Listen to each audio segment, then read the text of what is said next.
Guys, gagawa tayo ng trending ngayon sa sa PBB house.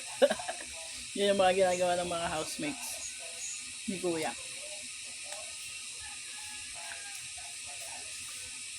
Pinapalaman nila yung Milo sa tasty tapos ilalagay nila sa air fryer.